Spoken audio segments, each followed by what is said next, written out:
चीजें हनुमान लेकर के गए थे, लेकिन ज्यादातर लोग यही कहते हैं कि हनुमान अंगूठी लेकर के गए।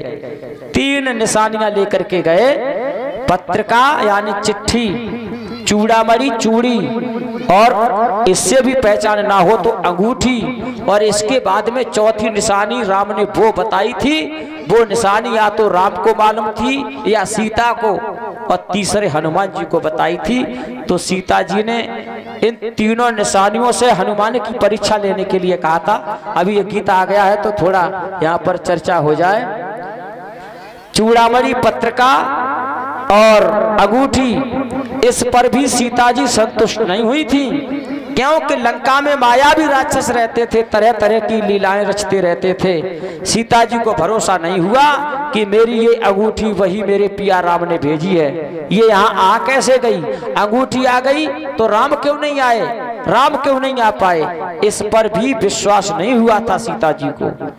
तब सीता जी ने, जब हनुमान जी सामने आए तो सीता जी ने कहा था हनुमान जी से कि मेरी समझ में नहीं आ रहा है वानर राज, तुम हनुमान हो, राम भक्त हो, मैं कैसे विश्वास करूं?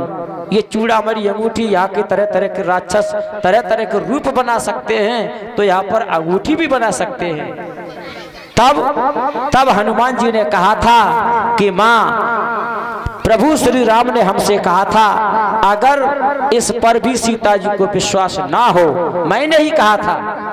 तब रामचंद्र जी ने कहा है कि तुम्हारे दाहिने जंघा पर लहसुन का चिन्ह है, लहसुन का निशान है। अब जंघा का चिन्ह पति ही देख सकता है और दूसरा पुरुष नहीं जान सकता। तब सीता जी ने एक बात कही थी, कागज के टोटे पड़े स्याही भई अमोल, और गुप्त बात जाहिर करी लिखन दे तो बोल। ये बात बताने की क्या जरूरत थी राम? तुम एक चिट्ठी बना के एक पर्चा में लिख के हनुमान को दे देते, ये गुप्त बात आपने जाहिर क्यों की? इससे पहचान हुई थी दादा। मैंने जो जितना पढ़ा है, जाना है, वो बता रहा हूँ। और एक बात और मुझे